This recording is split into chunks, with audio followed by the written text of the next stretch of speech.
Chères étudiantes, chers étudiants, diplômés de notre prestigieuse université d'ingénierie, chers partenaires et amis de Polytechnique, chers collègues, mesdames et messieurs de la presse, mesdames et messieurs, bonjour et bienvenue à toutes et à tous. Bienvenue également à toutes celles et ceux qui nous suivent en direct sur YouTube. Quelle belle coïncidence que d'avoir aujourd'hui un 14 février, un premier rendez-vous qui va créer une nouvelle tradition polytechnicienne, les rendez-vous socio-économiques de Polytechnique Montréal. Pourquoi ces rendez-vous? Pourquoi ces rencontres privilégiées avec des leaders d'exception du Québec et d'ailleurs? Pour vous, tout simplement. Je suis très honoré de lancer aujourd'hui cette première des rendez-vous socio-économiques de Polytechnique Montréal avec un invité de prestige. Il n'a pas étudié en génie, mais il a tellement d'autres qualifications. Car un de nos principaux objectifs est d'élargir nos horizons pour créer l'avenir et trouver des solutions. Tous ensemble, nous formons une communauté d'influence capable de relever les défis présents et futurs. Notre invité, donc, est diplômé de HEC Montréal, où il a obtenu un baccalauréat et un MBA. Il a enseigné en finance pendant 9 ans. En 1992, il entre au Mouvement Desjardins, où il va occuper différents postes au sein du réseau des caisses, dont celui de directeur général de caisse à partir de 2002. Il était d'ailleurs le patron de ma caisse, Versant d'Outremont, à l'époque. En 2012, il intègre le comité de direction du mouvement et 4 ans plus tard, il est élu président et chef de la direction. En plus d'être une organisation emblématique du Québec, employant 45 000 personnes, Desjardins est le premier groupe financier coopératif au Canada avec un actif de 295 milliards de dollars. Mais ce n'est pas tout. Notre invité est aussi un ami et un allié indéfectible de Polytechnique Montréal. En 2007, Desjardins et Polytechnique ont conclu une collaboration qui n'a cessé de se développer depuis lors. Parmi les retombées de cette entente, citons la mise sur pied du projet intégrateur en développement durable, la création de bourses d'admission pour étudiants méritants et un cours multidisciplinaire de 6 crédits en développement durable accessible aux étudiants de tous les programmes de génie. Desjardins nous a également apporté son appui pour 2 chaires de recherche internationales sur le cycle de vie du CIREG, contribuant ainsi au progrès des connaissances dans le développement et la commercialisation de biens et services de manière responsable, en cohérence avec les attentes sociétales et environnementales de notre époque. Desjardins a aussi été un grand donateur pour Polytechnique Montréal et la grande campagne de financement Campus Montréal. C'est donc un partenaire précieux à qui nous devons beaucoup. Mesdames et messieurs, c'est avec beaucoup de conviction et d'enthousiasme que nous inaugurons les rendez-vous socio-économiques de Polytechnique Montréal, et c'est avec un grand plaisir et une grande fierté que je vous présente le président et chef de la direction du Mouvement Desjardins, M. Guy Cormier. Merci beaucoup. C'est très apprécié. Écoutez, bonjour tout le monde. Très content d'être avec vous. Je pars la présentation et je me sens juste bien d'être ici parce que j'ai l'impression d'être un peu comme à la maison. Effectivement, j'ai fait mon baccalauréat, mon MBA à HEC Montréal et de 2002 à 2009, j'ai enseigné au service d'enseignement de la finance pendant ces 8-9 années-là.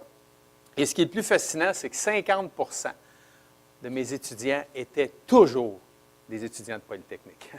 Ils venaient de finir un bac, ils venaient de finir une maîtrise et ils avaient le goût d'aller compléter leur formation avec un MBA, développer certaines connaissances d'affaires. Et je me faisais toujours un malin plaisir de leur dire qu'en finance, le même modèle, je dis bien, fait qu'il y a des gens aujourd'hui qui achètent l'action de métro, puis des gens avec le même modèle vendent l'action de métro comme telle. Pour des ingénieurs, c'était difficile, ça, honnêtement. C'était la partie de mon cours que j'aimais leur parler, les challenger là-dessus.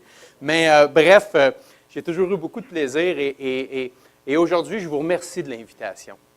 Parce que pour moi, c'est un élément qui est extrêmement important de rester près des jeunes, près du milieu de la recherche, universitaire.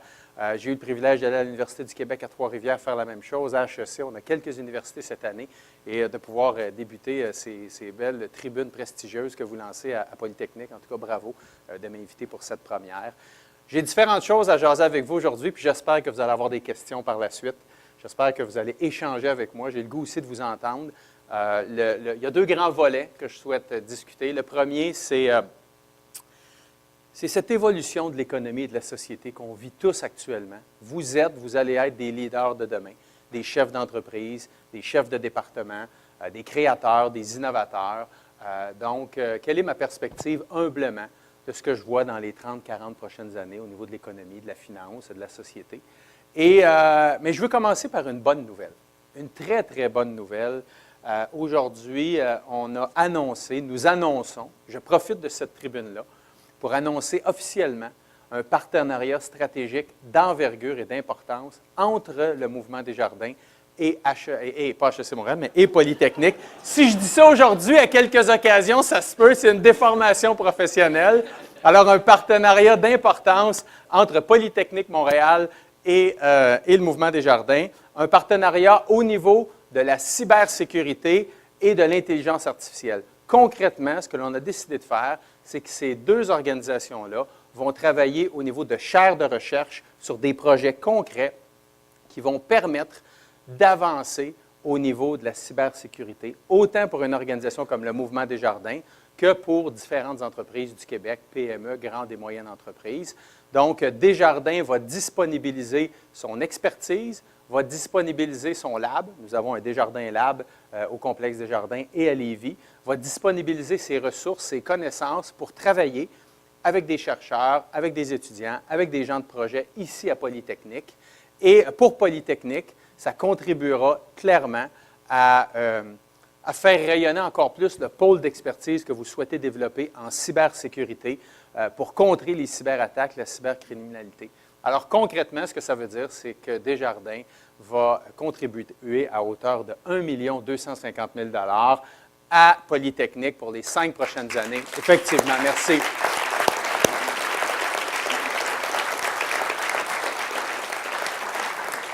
« 1 250 000 $ au cours des 5 prochaines années qui vont concrètement être investis pour appuyer des projets concrets de recherche appliqués sur ce qui touche à l'intelligence artificielle. Comment, au niveau de l'intelligence artificielle, on peut accélérer la détection de cyberattaques?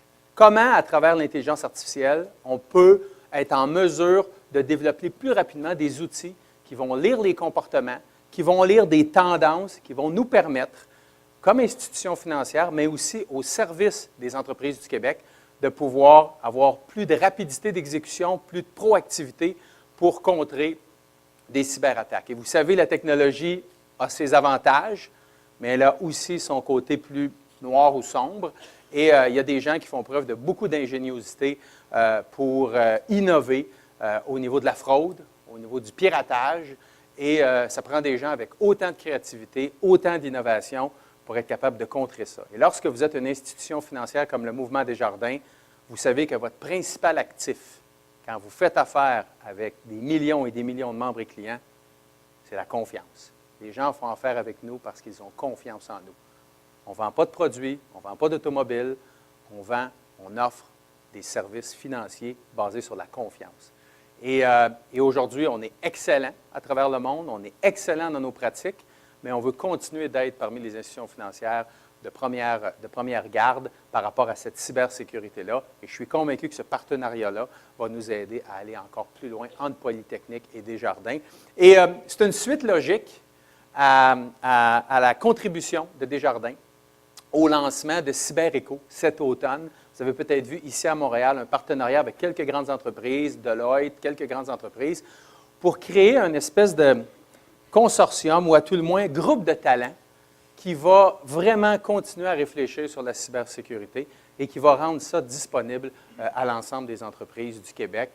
On le sait, là, plusieurs PME ont besoin de soutien d'entreprises comme Polytechnique, d'écoles comme Polytechnique pour aider sur de grandes pratiques qu'on a mis de l'avant, les aider à aller encore plus loin. Alors pour moi, aujourd'hui, je ne vous cacherai pas que de profiter de cette tribune-là devant vous tous pour vous annoncer ce partenariat-là. Je remercie les gens de Polytechnique. Je remercie les gens des équipes Desjardins qui ont travaillé sur ça. Pour moi, c'est une annonce qui est importante parce que je vais en parler dans quelques minutes. Je suis convaincu que le partenariat du monde des affaires et des institutions d'enseignement, c'est voué à avoir beaucoup plus de rapprochement dans les prochaines années. Puis je vous expliquerai dans quelques minutes pourquoi. Écoutez, ça m'amène justement à cette deuxième dimension-là. qui est la conception que j'ai de l'évolution de notre économie, de l'évolution de notre société, d'avoir un développement socio-économique qui est beaucoup plus responsable, qui est beaucoup plus humain, qui est beaucoup plus inclusif. Et vous le devinerez, ma conception de ce que je vais vous parler dans les prochaines minutes est grandement teintée de mes années au Mouvement Desjardins. Moi, j'ai eu le privilège, en terminant mon baccalauréat au début des années 90, d'entrer dans cette grande entreprise qu'est le Mouvement Desjardins et par la suite d'y faire mon bout de chemin. Et au tournant des années 2000, quand j'ai terminé mon MBA, des offres pour quitter Desjardins, j'en avais plein. Des gens qui me disaient « Qu'est-ce que tu fais chez Desjardins? Va travailler dans une banque à Toronto, va à New York, tu vas faire, premièrement, tellement plus d'argent, premièrement. Puis deuxièmement, tu vas être dans la haute finance, la grande finance. » Mais moi, ça faisait déjà 9-10 ans que j'étais à l'emploi de Desjardins. Puis j'avais clairement compris comment cette organisation-là est beaucoup plus qu'une institution financière. C'est un véritable leader socio-économique au Québec qui a des valeurs extrêmement fortes. Les valeurs de l'argent au service des personnes, l'entraide, la solidarité, la perspective à long terme quand on prend des décisions. Moi, j'avais vu ça pendant les 8-9 premières années de ma carrière. Une grande entreprise qui rayonne à travers le Canada. J'avais personnellement, comme directeur général, notamment de la Caisse d'Outremont, aidé, supporté, soutenu des projets concrets qui avaient de l'impact. Et tranquillement, j'ai continué de découvrir tous les bienfaits du monde coopératif. Est-ce que je savais en sortant de mon MBA en 2000 que je deviendrais président de Desjardins en 2016? Absolument pas. Est-ce que c'était dans mes ambitions de progresser dans l'organisation? Totalement. Mais je sentais que cette organisation-là, de par son modèle coopératif, qui est parfois encore trop peu enseigné à mon goût dans les institutions d'enseignement, était dotée d'avantages tellement significatifs quand je regarde les enjeux de société qu'on vit aujourd'hui. Premièrement, de par le modèle coopératif, nous ne sommes pas contraints, nous ne sommes pas sous pression de la dictature des résultats trimestriels sur le marché financier. Moi, j'ai des états financiers trimestriels, mais je n'ai pas un rendement à verser à chaque trimestre. Je ne suis pas soumis à cette pression-là, à ce dictat-là de performer trimestriellement et parfois prendre des décisions qui sont à court terme au détriment de la perspective à long terme. Ça, c'est important, je pense, très important. Un modèle coopératif comme Desjardins qui permet d'avoir une très grande démocratie. Plus de 3500 personnes, dont peut-être même certains dans la salle, peuvent siéger sur les conseils d'administration de nos caisses Desjardins, peuvent participer à des congrès, peuvent participer à des forums d'orientation, peuvent participer à notre assemblée annuelle, sont en mesure d'influencer de la base un président comme moi, qui est d'ailleurs élu universellement par des représentants des caisses comme tel. Donc, un modèle de bas en haut et non pas de haut en bas. Évidemment, ça prend un alignement dans le groupe. Mais il y a cette volonté-là chez Desjardins que la démocratie, le respect des personnes, l'ouverture au dialogue, l'ouverture au débat, l'ouverture à la réflexion, c'est éminemment important chez nous comme tel. Et ça donne un sens versus, sans vouloir juger les autres organisations, ça donne un sens à, je pense, enrichir la réflexion, puis être sûr que quand on se mobilise dans une direction qui va nous amener encore plus loin. Et je ne vous cacherai pas que parfois, quand on parle de coopération, les gens disent « Oh, oui, mais ça fait-tu de l'argent, ça, quand même, là? » Bien, vous allez voir tantôt que ça fait plus de 2 milliards d'excédents par année. C'est tout à fait légitime d'avoir un modèle financier qui est un modèle coopératif et en même temps d'être prospère financièrement et de contribuer à l'avancement de la société, notamment à travers des contributions comme on vient d'annoncer à Polytechnique. Pour être capable de faire le partenariat qu'on vient de faire, c'est normal qu'une coopérative soit rentable financièrement, soit productive et efficiente comme telle. C'est une façon de redonner à la société et à la communauté. Aujourd'hui, le Mouvement Desjardins, c'est 7 millions de membres et de clients. C'est 3 500 dirigeants de nos caisses. C'est 45 000 employés. C'est le plus important employeur privé au Québec, parmi les 10 employeurs privés les plus importants au Canada. C'est 295 milliards d'actifs. C'est 16 milliards de revenus. C'est une entreprise qui est la 3e au Canada. Les gens voient encore parfois beaucoup Desjardins comme la Caisse Desjardins que vous connaissez au coin de la rue. Mais aujourd'hui, c'est la 3e compagnie d'assurance de dommages au Canada. Assurance auto, assurance habitation. C'est la 5e compagnie d'assurance vie, assurance vie, assurance invalidité, assurance groupe. C'est l'un des groupes financiers les mieux capitalisés à travers le monde. Et surtout, à mes yeux, ce qui est important, c'est une organisation qui retourne 350 millions par année. 350 millions par année à la communauté.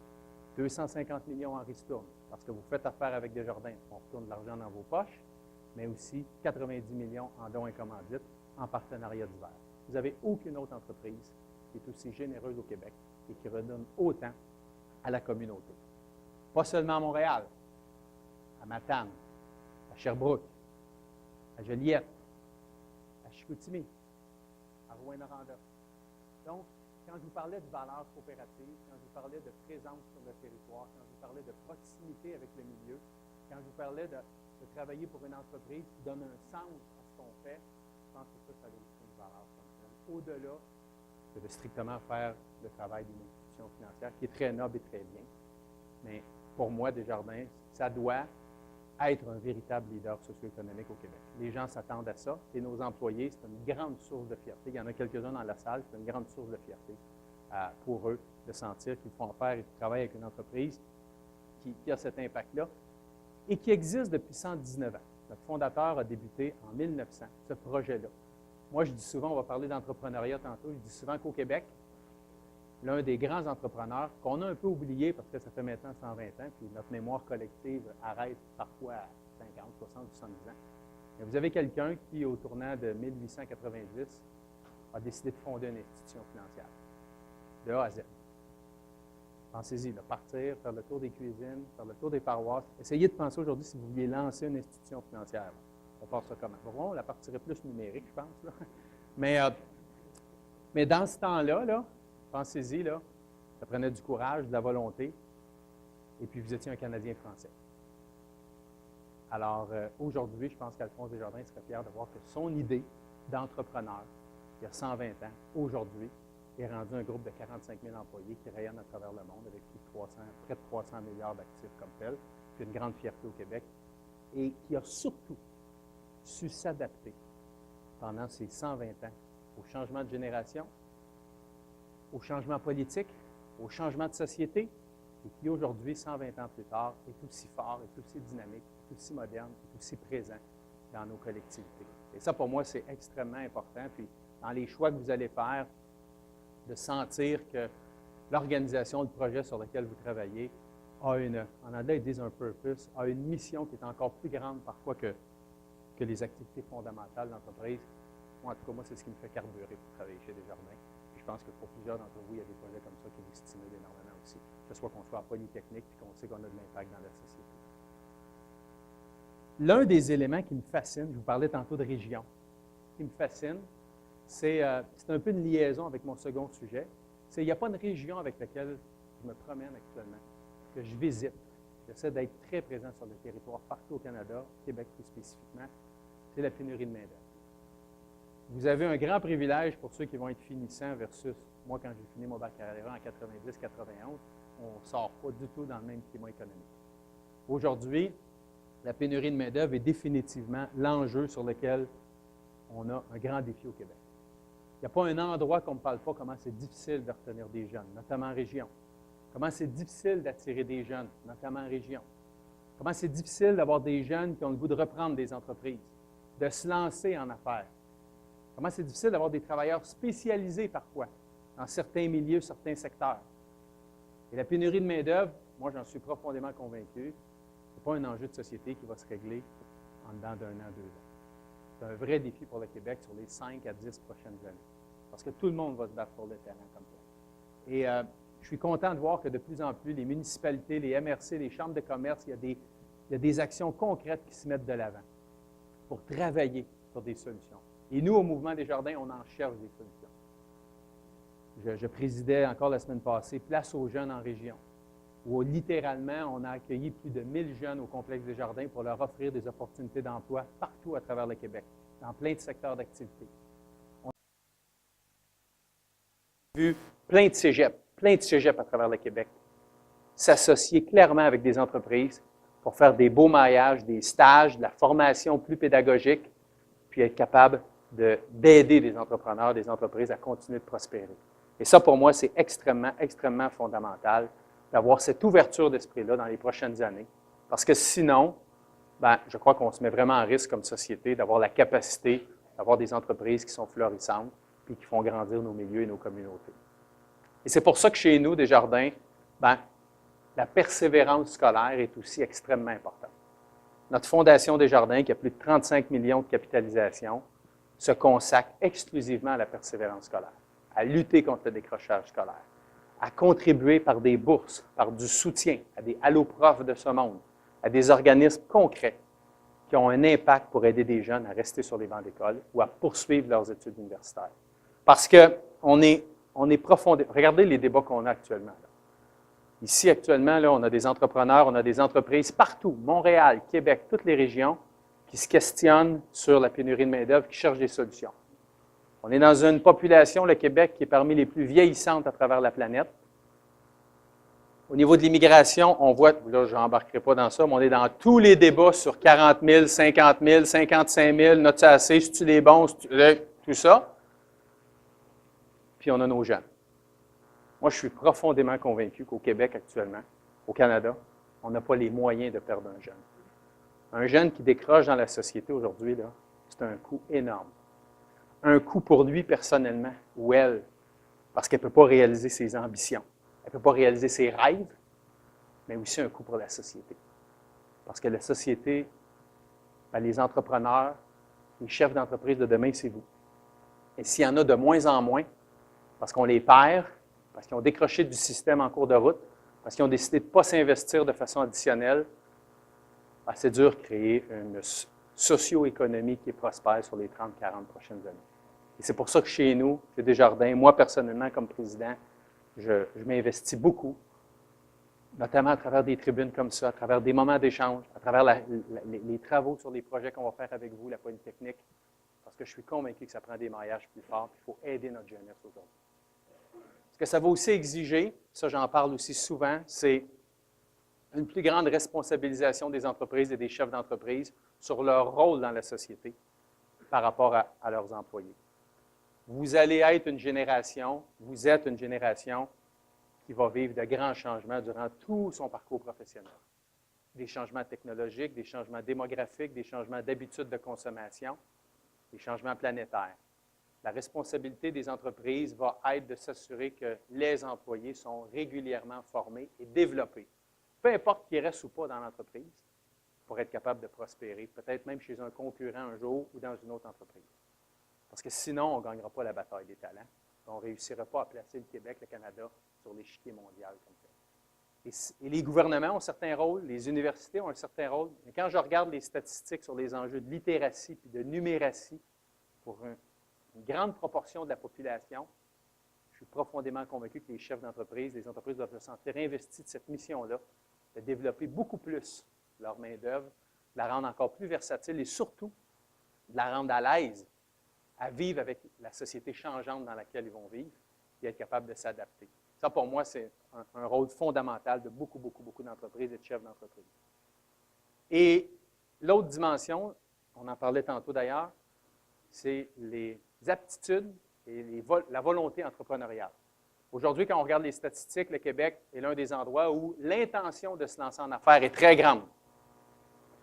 Mais il y a un écart énorme entre l'intention et la réelle création d'entreprise. On a des défis à ce niveau-là. Je suis convaincu que Polytechnique est certainement l'un des endroits où on peut développer des projets qui vont se traduire en entreprises concrètes, en start-up, en jeunes pousses, qui vont avoir le goût de se lancer encore plus loin. Et ça aussi, il y a un défi.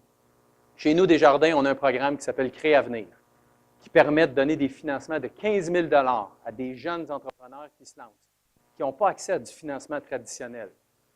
Et ça, souvent, c'est juste un petit départ qui leur permet d'aller plus loin.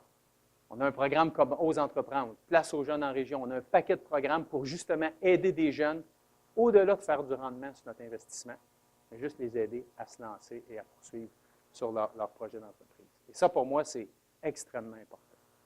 Ça m'amène sur le dernier sujet de ma conférence, ce que j'ai le goût de vous partager. Vous êtes des leaders de demain, vous allez diriger des entreprises, peut-être certains vont être des chefs politiques, vous allez avoir de l'impact dans la société. Moi, je suis convaincu convaincu qu'on ne peut pas vivre les 30 prochaines années de développement économique comme on a vécu les 30 dernières. On a clairement des signaux aujourd'hui qui nous démontrent que le capitalisme des 30-40 dernières années a laissé des dommages collatéraux où les populations nous disent « c'est pas vrai que les 30 prochaines vont être pareilles ». Il y a comme un espèce de ressac actuellement. Là. Il y a comme un backlash, excusez-moi, des populations. Beaucoup de gens nous disent, nous, là, il y avait une promesse dans les années 80. Il y avait une promesse dans les années 90, puis on est 20-30 ans plus tard, là, et on a l'impression qu'on a été laissé pour compte. On a l'impression qu'il n'y en a pas pour nous. On a l'impression que la prospérité, elle a été mal partagée depuis 30 ans. On a des gens qui ont tout simplement perdu leur emploi parce que leur métier a disparu, parce que l'entreprise qui les opérait a déménagé, parce qu'il y a eu des choix de politiciens qui n'ont pas contribué à générer de la prospérité, parce que le rythme du changement est trop grand. Quand vous avez aujourd'hui à travers la planète des centaines de milliers de gens qui sont prêts à prendre des risques énormes pour partir d'un endroit, pour s'en aller à une autre, juste pour tenter de trouver un peu plus d'espoir dans leur vie, il y a un message, il y a quelque chose qui ne fonctionne pas. Il y a quelque chose qu'il faut changer dans le système, il y a quelque chose qu'il faut faire évoluer. Puis, ce que ça génère, ça génère de l'insatisfaction, ça génère de la frustration, ça génère des gens qui finissent par perdre confiance dans le système, dans les institutions, dans les leaders. Ça donne beaucoup moins le goût à ces gens-là de s'investir dans la société. Ça donne beaucoup moins le goût à ces gens-là de développer leurs propres compétences personnelles. Ça donne pas mal moins le goût à ces gens-là de se lancer en affaires. Parce qu'ils ont comme décroché. Parce qu'ils ont dit, moi, je ne suis pas sûr que dans ce système-là, c'est ce qui va fonctionner. Mais à l'opposé, si on travaille à changer le système, si on travaille à faire évoluer nos façons de penser, beaucoup plus sur le socio-économique, bien, ça nous génère une société où, premièrement, il y a un sentiment beaucoup plus grand de sécurité. Il y a un sentiment que la richesse va être beaucoup mieux partagée. Il y a un sentiment où ça vaut la peine que je m'investisse personnellement pour me lancer en affaires, pour développer mes connaissances, mes compétences. Pourquoi? Parce que je sens qu'il va y avoir de la prospérité après pour moi.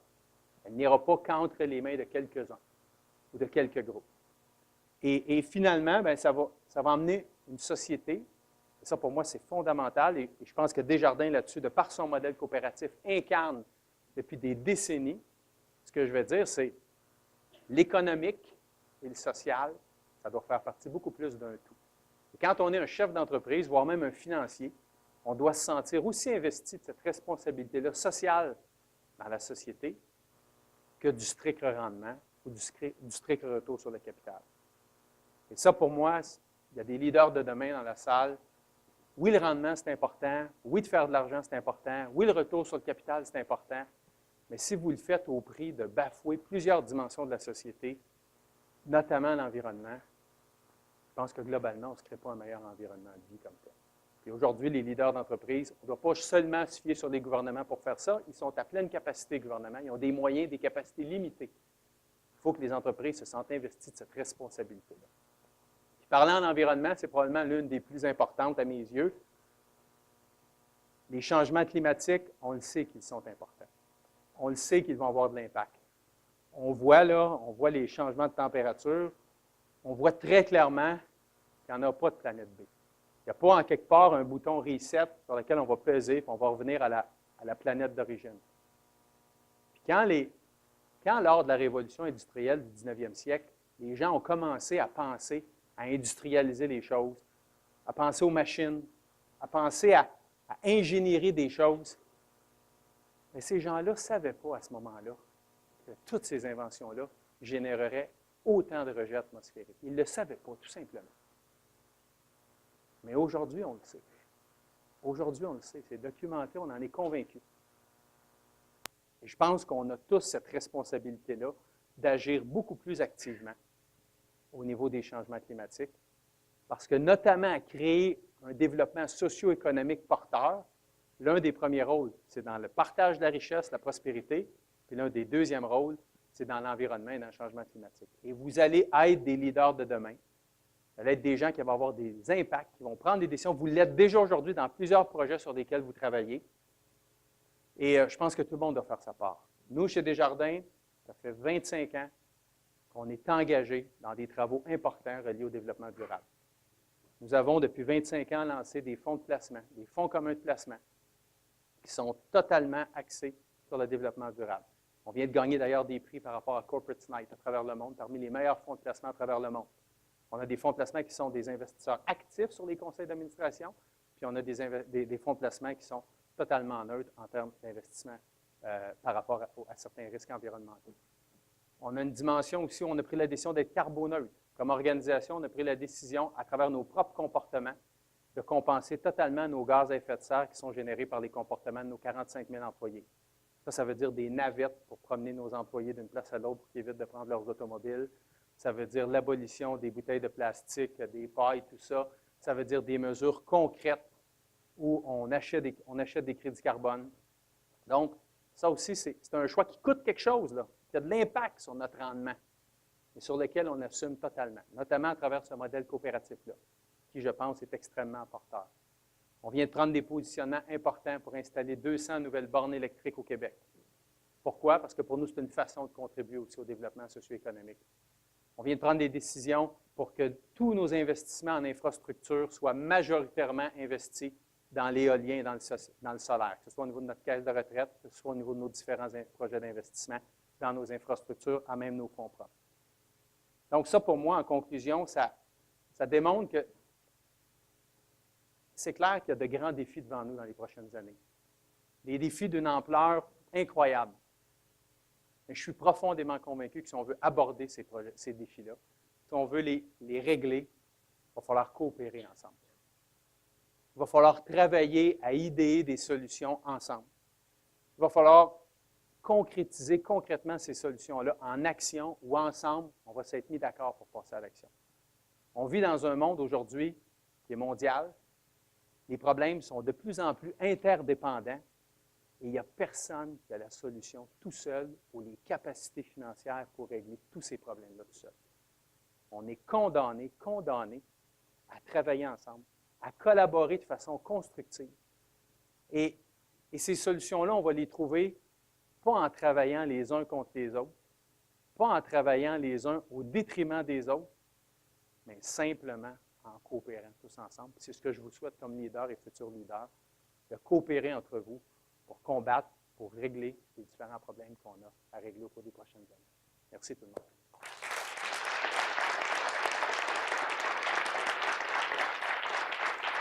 Merci. Merci. Merci. Merci. Merci beaucoup. Merci. Wow! Merci, M. Cormier, d'avoir si brillamment lancé les rendez-vous socio-économiques de Polytechnique Montréal. Merci. Je suis certain que chacun d'entre nous trouvera matière à réflexion dans vos propos. Votre leadership et votre engagement au sein d'une grande organisation comme Desjardins sont une source d'inspiration pour Polytechnique. Merci d'avoir partagé votre expérience, votre vision, vos idées, votre enthousiasme. Merci également pour la confiance que vous accordez à Polytechnique. Le partenariat de recherche en cybersécurité et intelligence artificielle entre nos deux institutions que nous annonçons aujourd'hui est un projet très porteur sur le plan scientifique et hautement pertinent en termes économiques. La cybercriminalité est un véritable fléau de notre époque. Avec la popularité grandissante de l'Internet des objets, la masse de données en circulation ne cesse d'augmenter en même temps que les possibilités d'intrusion malveillante. La lutte contre les cybercriminels est une course sans fin qui nous oblige à avoir toujours une longueur d'avance sur le plan technologique. Le rôle de l'ingénieur, c'est de concevoir les systèmes et le matériel. Cela implique une responsabilité envers la protection du public. C'est pourquoi Polytechnique s'investit depuis 15 ans à accroître les connaissances en cybersécurité. Nous sommes fiers de compter dans nos rangs des sommités comme le professeur José Fernandez.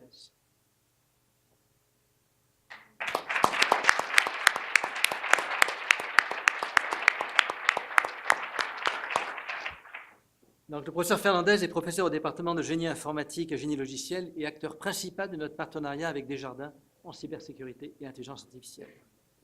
Notre tâche est immense, mais nous avons tous les talents pour relever le défi. Avant de vous laisser à nouveau la parole pour la période de questions, je souhaite remercier toutes les personnes qui nous ont suivis en direct sur YouTube. Merci à toutes et à tous